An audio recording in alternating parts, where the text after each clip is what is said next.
Hello दोस्तों, welcome to my YouTube channel educational Adda. दोस्तों, हम लोग एनसीईआरटी बेस्ड एमसीक्यू को प्रैक्टिस सेट के माध्यम से देख रहे हैं, जिसमें हम लोगों ने सेट नंबर 35 तक कवर कर लिया है। आज के सेट में हम लोग सेट नंबर 36 को डिस्कस करेंगे। अगर आपने हमारी पहले की वीडियोस को नहीं देखा है तो उसे देख लीजिएगा। चैनल पे नए हैं, सब्सक्राइब कर बेल आइकन को प्रेस कीजिए ताकि हमारी आने वाली सारी महत्वपूर्ण वीडियोज़ आप तक सबसे पहले पहुँच सके। वीडियो अच्छी लगे तो लाइक कीजिएगा, अपने दोस्तों में शेयर कीजिएगा। चलिए स्टार्ट करते हैं आज के सेशन को। आज के सेट का पहला प्रश्न है, निम्नलिखित में से कौन सा जोवियन ग्रह नहीं है। तो जोवियन ग्रह होता क्या है दोस्तों, पहले आप ये जान लीजिए। तो जोवियन ग्रह जो है वो ऐसे ग्रह होते हैं जो गैसों से बने होते हैं और यह सूर्य से बहुत दूरी पर परिक्रमा करते हैं। इसको पहचानने का और भी तरीका है, इसके कई चंद्रमाएं होती हैं और इसके आसपास छल्ले बने होते हैं। इसमें कोई भी ठोस सतह नहीं होता। इसका घनत्व जो है दोस्तों वो बहुत ही कम होता है। तो ये सारी चीज़ें होती हैं जो जोवियन ग्रह की पहचान करवाती हैं। दोस्तों, मेन जोवियन ग्रह जो हैं वो 4 हैं। वो कौन कौन से हैं? तो बृहस्पति, शनि, यूरेनस और नेपच्यून। ये 4 ग्रह जोवियन ग्रह के एग्जाम्पल हैं।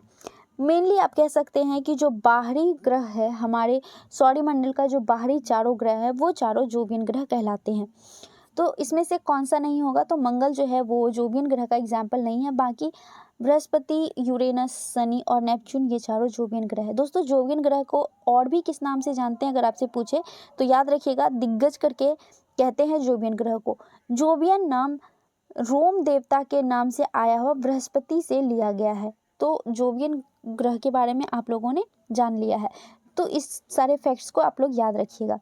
इससे कहीं से भी अगर क्वेश्चन पूछे तो आप इसको आंसर कर सकते हैं। अगला प्रश्न है, बिग बैंग की घटना कितने वर्ष पूर्व हुई थी। तो दोस्तों, बिग बैंग की जो घटना है वो लगभग 13.7 अरब वर्ष पूर्व हुई थी। तो इसका सही आंसर ऑप्शन नंबर डी हो जाएगा। बिग बैंग थ्योरी दिया किसने था? तो बिग बैंग थ्योरी जॉर्ज लेमेंटेरे के द्वारा दिया गया था। और इसकी पुष्टि अगर पूछे किसके द्वारा की गई थी तो इसकी पुष्टि डॉपलर प्रभाव के द्वारा की गई थी। ये बिग बैंग थ्योरी है क्या? तो इस सिद्धांत के अनुसार दोस्तों लेमेंटेरे ने कहे थे कि ब्रह्मांड की उत्पत्ति एक कण से के टूटने से हुई है जो कि अभी भी गतिशील है। तो इसका सही आंसर ऑप्शन नंबर डी हो जाएगा इस क्वेश्चन के हिसाब से। अगला प्रश्न है, कोयला निम्न में से किस प्रकार की सेल का उदाहरण है। तो दोस्तों, कोयला जो है एक प्रकार का अवसादी सेल से निर्मित जो है एग्जाम्पल है। इसका सही आंसर ऑप्शन नंबर बी हो जाएगा, अवसादी सेल। दोस्तों, कोयला का निर्माण होता कैसे है? तो प्राचीन पेड़ पौधे एवं मलबे या फिर मवेशियों के जो मलबे होते हैं उसके जीवाश्म बनते बनते जो है वो कोयला का निर्माण होता है। तो इसका सही आंसर ऑप्शन नंबर बी हो जाएगा। अगला प्रश्न है, वायुमंडल में हीलियम गैस का आयतन के अनुपात प्रतिशत है। तो हमारे वायुमंडल में हीलियम गैस कितना पाया जाता है? दोस्तों, हमारे वायुमंडल में हीलियम गैस 0.0005% पाया जाता है। तो इसका सही आंसर ऑप्शन नंबर सी हो जाएगा। सबसे ज़्यादा हमारे वायुमंडल में नाइट्रोजन गैस पाया जाता है जो कि 76% के आसपास होता है। उसके बाद ऑक्सीजन पाया जाता है जो 21% के आसपास होता है। फिर ऑर्गन होता है और उसके बाद फिर और भी सारी गैसें होती हैं। अगला प्रश्न है, सारगेसो सागर किस महासागर का भाग है? दोस्तों, सारगेसो सागर जो है वो अटलांटिक महासागर का भाग है। किसका है? अटलांटिक महासागर का। सारगेसो सागर होता क्या है? तो एक ऐसा क्षेत्र जो 4 धाराओं से घिरा हुआ हो और महासागरीय चक्र बनाता हो। ऐसे क्षेत्र के पास बहुत सारे घास के जैसे कुछ चीज़ें उगी रहती है जिसको सारगेसो सागर कहते हैं। तो ऐसा क्षेत्र जिसके चारों तरफ धारा से घिरा हुआ होता है और एक सागरीय चक्र का निर्माण करता है, ऐसे क्षेत्र को सारगेसो सागर कहते हैं। अगर इसकी स्थिति की बात पूछे आपसे कि सारगेसो सागर कहाँ पाया जाता है तो याद रखिएगा, 20 डिग्री से लेकर 40 डिग्री उत्तरी अक्षांश तथा 35 डिग्री से लेकर 75 डिग्री पश्चिमी देशांतर के बीच में पाया जाता है सारगेसो सागर। एक बार फिर से रिपीट कीजिए, कहाँ पाया जाता है? तो 20 डिग्री से 40 डिग्री उत्तरी अक्षांश तथा 35 डिग्री से 75 डिग्री पश्चिमी देशांतर के बीच में सारगेसो सागर पाया जाता है। याद रखिएगा, बहुत ही इंपॉर्टेंट फैक्ट्स है तो इसको आप याद रखिएगा। इसका आंसर जो है वो हो जाएगा ऑप्शन नंबर डी, अटलांटिक महासागर का भाग है सारगेसो सागर। अगला प्रश्न है, अंडमान और निकोबार को कौन सा जल क्षेत्र अलग करता है? तो दोस्तों अंडमान और निकोबार को 10 डिग्री चैनल अलग करता है। तो इसका सही आंसर ऑप्शन नंबर डी हो जाएगा, 10 डिग्री। अगला प्रश्न है, कश्मीर घाटी निम्न में से किन दो पर्वत श्रेणी के बीच स्थित है? तो दोस्तों कश्मीर घाटी जो है वो बृहद हिमालय और पीर पंजाल के बीच स्थित एक घाटी है। तो इसका सही आंसर ऑप्शन नंबर बी हो जाएगा। और अगर आपसे पूछे कश्मीर घाटी किस तरह की घाटी है, तो यह अंतर पर्वतीय घाटी है। किस तरह की घाटी है? अंतर पर्वतीय घाटी है कश्मीर घाटी। अगला प्रश्न है, पोचमपाद परियोजना किस नदी पर स्थापित की गई है? तो दोस्तों पोचमपाद परियोजना, जिसको हम लोग श्री राम सागर परियोजना के नाम से भी जानते हैं, यह गोदावरी नदी पर स्थित है। कहाँ स्थित है? गोदावरी नदी पर स्थित है। यह एक बहुउद्देशीय परियोजना है दोस्तों, और यह उत्तरी तेलंगाना की जीवन रेखा के नाम से भी जाना जाता है। अगला प्रश्न है, भारत में टीन का अधिकांश उत्पादन किस राज्य में होता है? दोस्तों भारत में टीन का जो अधिकांश उत्पादन होता है वो छत्तीसगढ़ में होता है। छत्तीसगढ़ के किस क्षेत्र में होता है, ये आप हमको कमेंट करके बताइए कि टीन का सर्वाधिक उत्पादन छत्तीसगढ़ के कौन से क्षेत्र में होता है।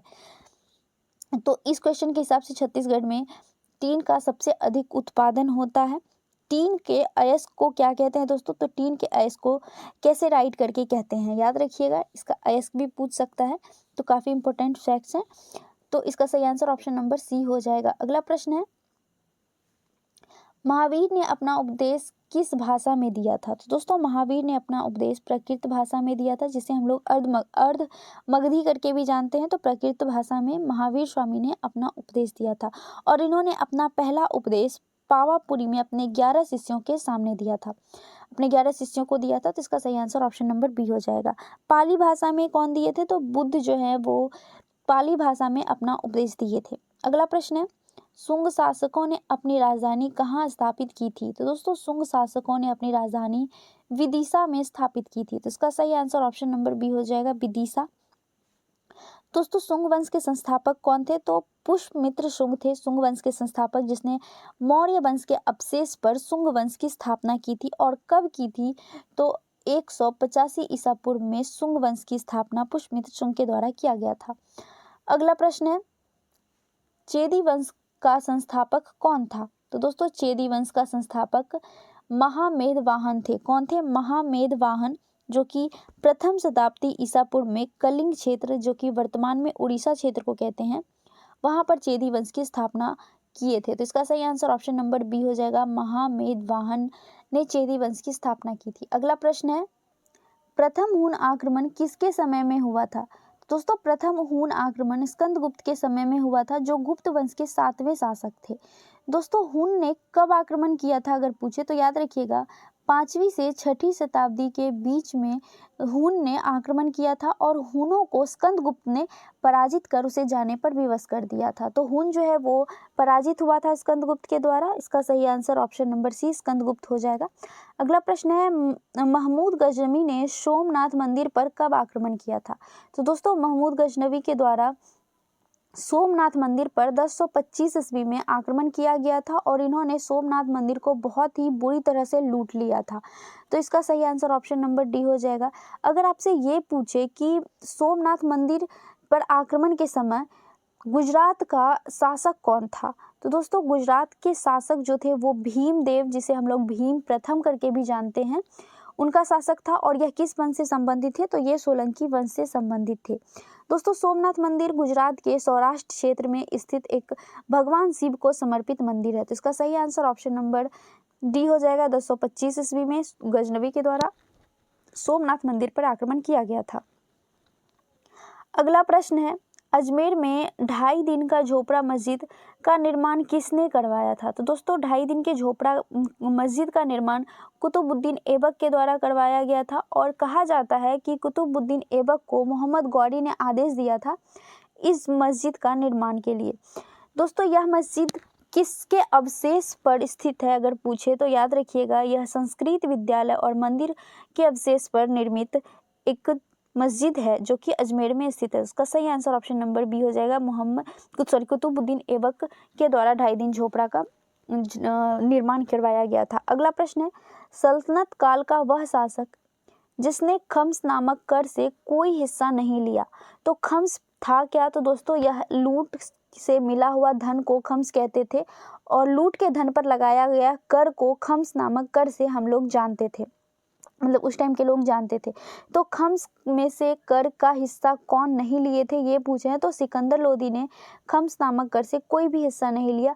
सिकंदर लोदी एक उदार, परिश्रमी और न्यायप्रिय शासक थे।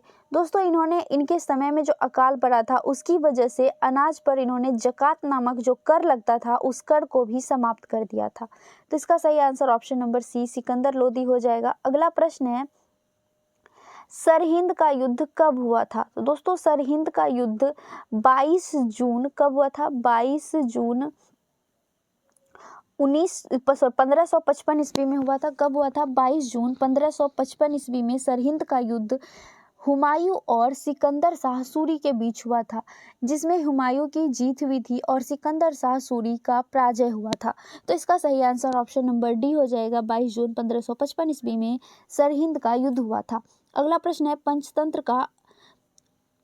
पंचतंत्र का अनवर ए सुहेली नाम से फारसी भाषा में अनुवाद किसने किया था। तो दोस्तों अनवर ए सुहेली नाम से फारसी में अनुवाद हुसैन इब्न अल-बैज अल-कासिफ करके, इनका पूरा नाम है हुसैन इब्न अल-बैज अल-कासिफ के द्वारा पंचतंत्र का फारसी भाषा में अनुवाद किया गया था। और यह किस नाम से किया गया था ये भी पूछता है, तो अनवर ए सुहेली याद रखिएगा।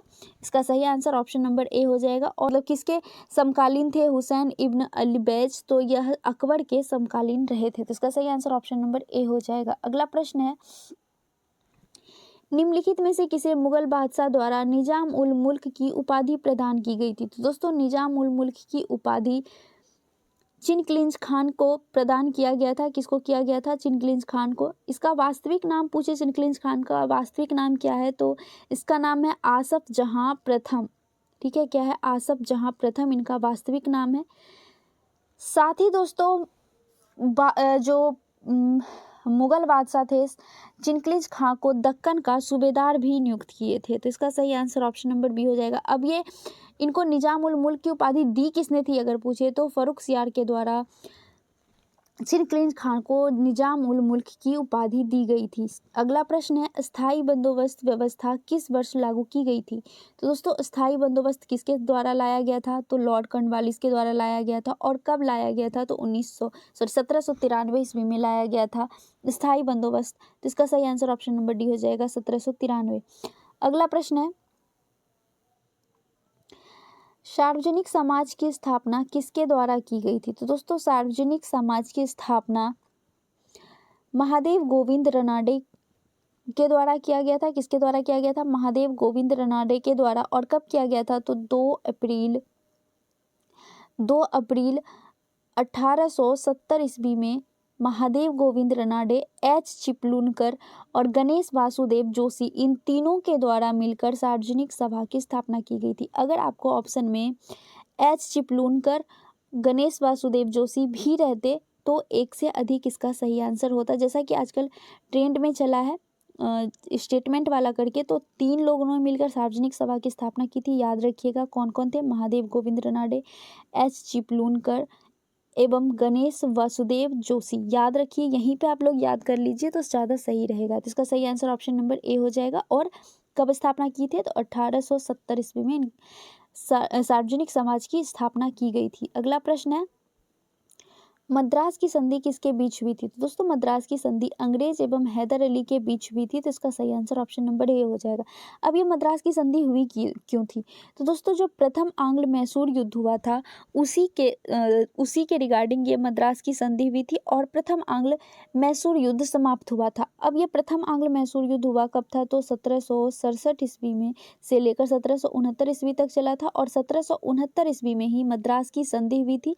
इस प्रथम आंग्ल मैसूर युद्ध में पूछे कि जीता कौन था, तो हैदर अली की जीत हुई थी और अंग्रेज की हार हुई थी। तो इसका सही आंसर ऑप्शन नंबर ए हो जाएगा। अगला प्रश्न है, नवजीवन समाज पत्र के संपादक कौन थे।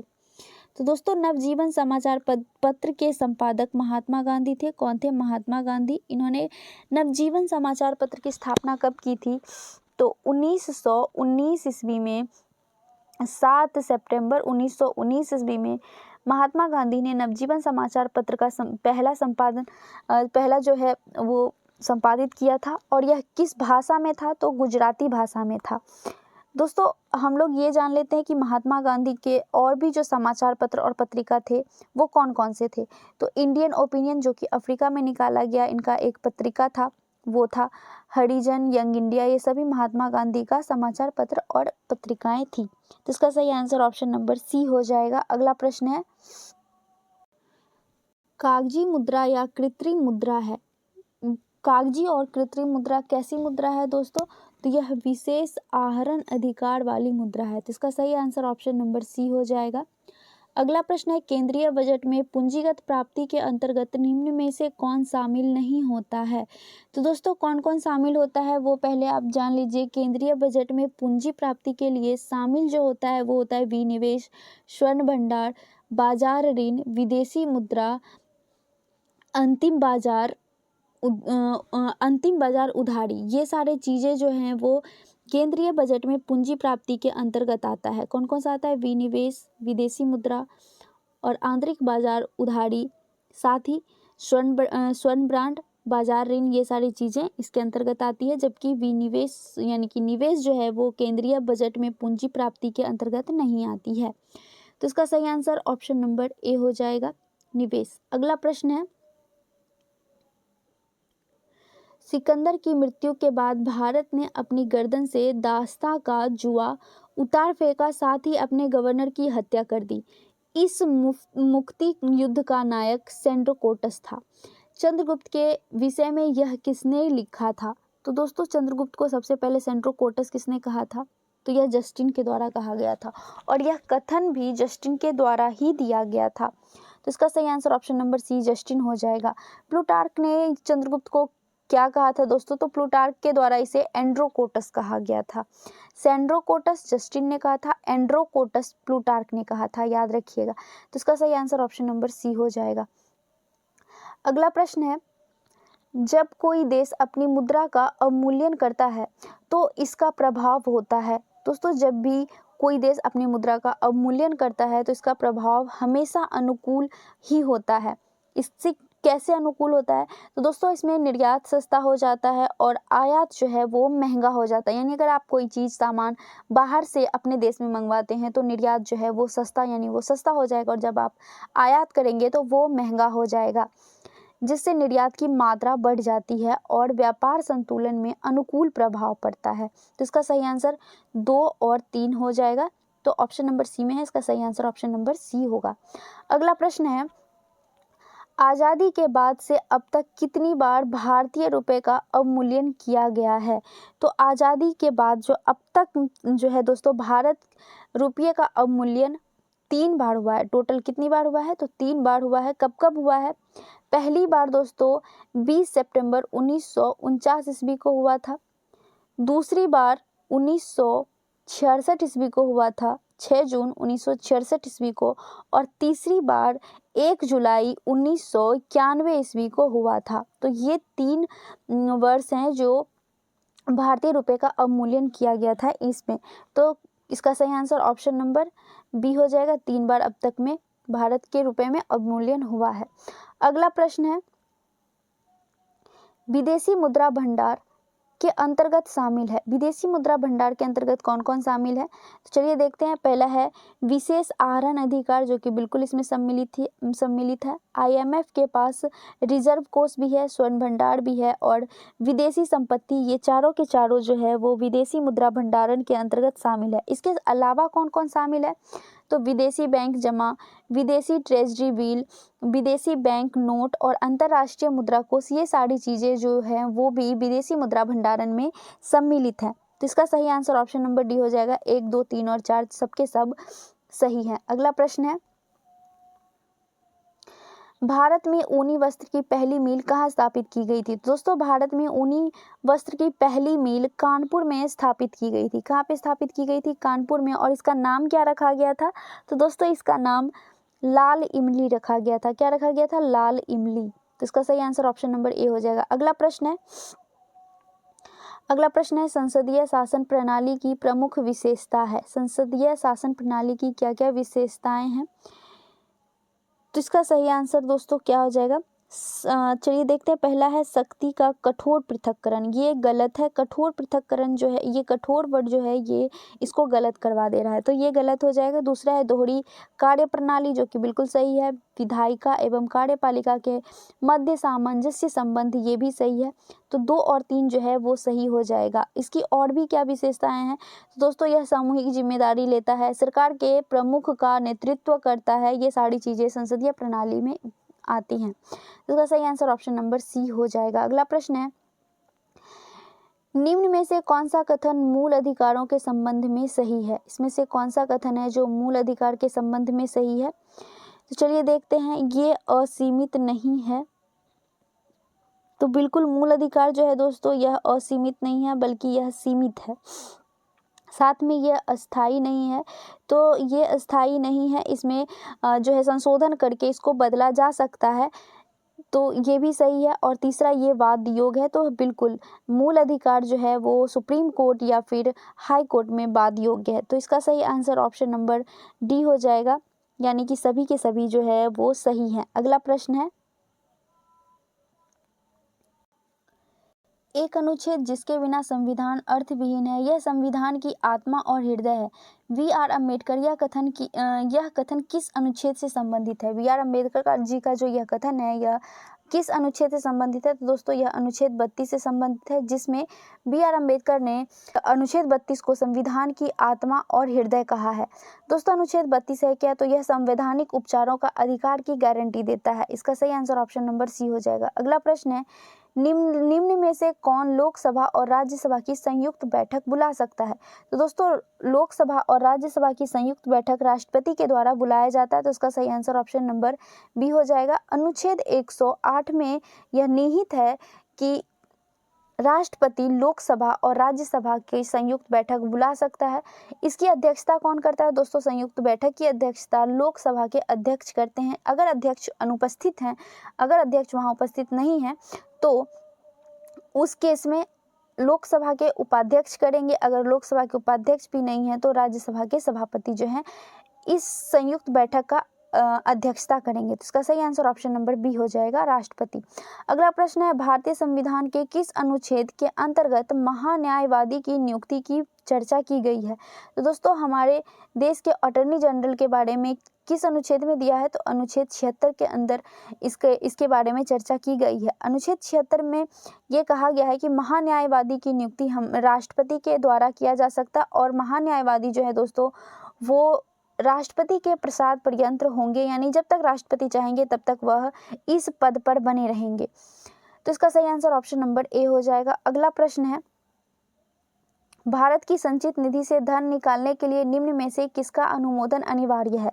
तो दोस्तों इसका सही आंसर हो जाएगा ऑप्शन नंबर डी, यानी कि सांसद के पास जो है सांसद के पास अनुमोदित करके भारत के संचित निधि से धन निकाल सकते हैं राष्ट्रपति। कौन निकाल सकते हैं? राष्ट्रपति। और यह किस आर्टिकल में? तो आर्टिकल 114 के अनुसार यह कहा गया है कि संचित निधि से धन निकालने के लिए पहले विनियोग विधेयक पेश किया जाएगा, और यह कहाँ पेश किया जाएगा? तो यह लोकसभा में पेश किया जाएगा। किसके द्वारा किया जाएगा? दोस्तों यह वित्त मंत्री के द्वारा पेश किया जाएगा। तो इसका सही आंसर ऑप्शन नंबर डी हो जाएगा। अगला प्रश्न है, संसद की लोक लेखा समिति के अध्यक्ष की नियुक्ति करता है। तो दोस्तों लोक लेखा समिति के अध्यक्ष की नियुक्ति लोकसभा के अध्यक्ष करते हैं। कौन करते हैं? लोकसभा के अध्यक्ष करते हैं। इसका सही आंसर ऑप्शन नंबर ए हो जाएगा। और लोकसभा समिति के जो अध्यक्ष होते हैं, लोकसभा समिति के जो अध्यक्ष होते हैं उसका चुनाव विपक्ष पार्टी से ही किया जाता है। तो इसका सही आंसर ऑप्शन नंबर ए हो जाएगा। अब लोक लेखा समिति की बात करें तो दोस्तों लोक लेखा समिति में टोटल 22 मेंबर होते हैं, जिसमें से 15 मेंबर जो है वो लोकसभा से होता है और 7 मेंबर राज्यसभा से होता है। दोस्तों लोक लेखा समिति को प्राक्कलन समिति का जुड़वा बहन भी कहते हैं। तो इसका सही आंसर ऑप्शन नंबर ए हो जाएगा।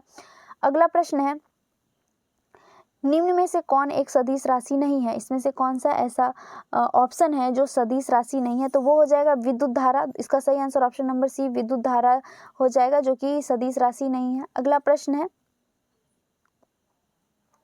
यदि किसी वस्तु को अवतल दर्पण के वक्रता के केंद्र पर रखा जाता है तो इसका प्रतिबिंब कैसा बनेगा। दोस्तों अवतल दर्पण के अगर वक्रता केंद्र यानी सी पर सेंटर पे मतलब सी पे जब हम किसी भी वस्तु को रखेंगे तो उसका प्रतिबिंब वास्तविक बनेगा, वास्तविक, उल्टा और वस्तु के समान बराबर आकार का बनेगा। तो इसका सही आंसर ऑप्शन नंबर सी हो जाएगा। अगला प्रश्न है, निम्न में से कौन अनुचुंबकीय पदार्थ है। इसमें से कौन सा ऐसा ऑप्शन है जो अनुचुंबकीय पदार्थ है। अनुचुंबकीय पदार्थ होता क्या है, तो दोस्तों एक ऐसा पदार्थ जिस पर मतलब जिस पदार्थ पर बल कम चुंबकीय क्षेत्र से अधिक चुंबकीय क्षेत्र की ओर जाता है उसे अनुचुंबकीय क्षेत्र कहते हैं, अनुचुंबकीय पदार्थ कहते हैं। तो इसका सही आंसर ऑप्शन नंबर डी हो जाएगा। इसका अगर हम अनुचुंबकीय पदार्थ का एग्जाम्पल देखें तो oxygen, lithium, caesium, tungsten, sodium, magnesium, ये सारा एग्जाम्पल जो है वो अनुचुंबकीय पदार्थ का एग्जाम्पल है। तो इसका सही answer option number D aluminium हो जाएगा। अगला प्रश्न है, प्रकाश का तरंग सिद्धांत किसने दिया था। तो दोस्तों प्रकाश का तरंग सिद्धांत यह क्रिश्चियन ह्यूजेस के द्वारा दिया गया था, जो कि ऑप्शन नंबर सी में है। हाइजेस करके इसको ऑप्शन में लिख दिया गया, तो आप याद रखिएगा क्रिश्चियन सी ह्यूजेस करके, जो कि 1678 ईस्वी में प्रकाश के तरंग सिद्धांत को दिया था। अगर आपसे ये पूछता कि प्रकाश के कण का सिद्धांत किसने दिया था, तो याद रखिएगा कि प्रकाश के कण का सिद्धांत न्यूटन के द्वारा, जबकि तरंग का सिद्धांत हाइजेक के द्वारा दिया गया। इसका सही आंसर ऑप्शन नंबर सी हो जाएगा। अगला प्रश्न है, सोलर कुकर में उपयोग किया जाता है। दोस्तों सोलर कुकर में हमेशा अवतल दर्पण का उपयोग किया जाता है। किसका उपयोग किया जाता है, तो अवतल दर्पण का किया जाता है। और क्यों किया जाता है, तो दोस्तों अवतल दर्पण जो है यह प्रकाश के किरण को एक बिंदु पर लाकर मिला देता है, जिसकी वजह से खाना पकने में आसानी होता है। तो सोलर कुकर में अवतल दर्पण का प्रयोग किया जाता है। इसका सही आंसर ऑप्शन नंबर बी हो जाएगा। अगला प्रश्न है, निम्नलिखित में से कौन जर्मन सिल्वर मिश्र धातु के अवयव हैं। तो दोस्तों जर्मन सिल्वर मिश्र धातु के अवयव जो है वो तांबा, जास्ता और निकेल है। तो इसका सही आंसर ऑप्शन नंबर डी हो जाएगा। अगला प्रश्न है, निम्नलिखित में से कौन सा गुण CO2 को CO से भिन्न करता है। यानी कि कार्बन डाइऑक्साइड को कार्बन मोनोऑक्साइड से अलग करने का काम कौन करता है, तो प्रकाश की उपस्थिति में जल से क्रिया करना ही जो है दोनों को अलग करता है। तो इसका सही आंसर ऑप्शन नंबर सी हो जाएगा। अगला प्रश्न है, स्टारफिश किस संघ का जंतु है। दोस्तों स्टारफिश जो है इकाइनोडर्मेटा नामक संघ का जंतु है। इसका सही आंसर ऑप्शन नंबर ए हो जाएगा। ये स्टारफिश जो है दोस्तों वो सिर्फ समुद्रीय जल में ही पाया जाता है। तो इसका सही आंसर ऑप्शन नंबर ए हो जाएगा। अगला प्रश्न है, क्वार्सियोरकर तथा मेरास्मस रोग किसकी कमी से होता है। तो दोस्तों यह एक कुपोषण नामक बीमारी है। कुपोषण की वजह से क्वार्सियोरकर और मेरास्मस होता है, और यह प्रोटीन की कमी से होता है। किसकी कमी से होता है, तो प्रोटीन की कमी से। इसका सही आंसर ऑप्शन नंबर बी हो जाएगा। अगला प्रश्न है, विटामिन B3 किसके उपापचय में सहायक होता है। तो विटामिन B3 जो है दोस्तों वह ट्रिप्टोफैन एमिनो अम्ल का पाचन करता है। किसका करता है, ट्रिप्टोफैन एमिनो अम्ल का। तो इसका सही आंसर ऑप्शन नंबर ए हो जाएगा। अगला प्रश्न है, मस्तिष्क का कौन सा भाग शरीर का तापमान नियंत्रित करता है। तो दोस्तों शरीर के तापमान को नियंत्रित हाइपोथैलेमस करता है। कौन करता है, हाइपोथैलेमस करता है। दोस्तों हाइपोथैलेमस भूख, प्यास, नींद, मनोदशा, ये सारी चीजें को भी कंट्रोल में करता है। तो इसका सही answer option number B hypothalamus करके याद रखिएगा। अगला प्रश्न है, निम्न में से कौन सा हार्मोन वृद्धि रोधक पादप हार्मोन है। यानी कि पादप के वृद्धि को रोकने का काम कौन सा हार्मोन करता है, तो वो अब्सिसिक अम्ल जो है वो हो जाएगा। इसका सही आंसर ऑप्शन नंबर डी हो जाएगा, अब्सिसिक अम्ल। जबकि ऑक्सिन और साइटोकाइनिन नामक जो हार्मोन होता है दोस्तों वो पादप के विकास में मदद करता है। तो ऑक्सिन और साइटोसिन करके भी आप इसको भी याद रखिएगा, यह पादप विकास में मदद करता है, जबकि एब्सिसिक अम्ल पादप वृद्धि को रोकता है।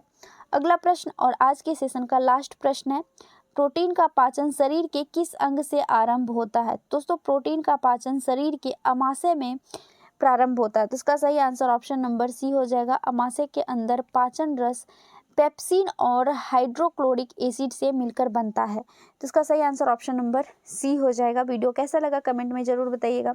अपने दोस्तों से शेयर कीजिए, लाइक कीजिए। मिलते हैं नेक्स्ट सेट में नेक्स्ट सेट के साथ। जय हिंद।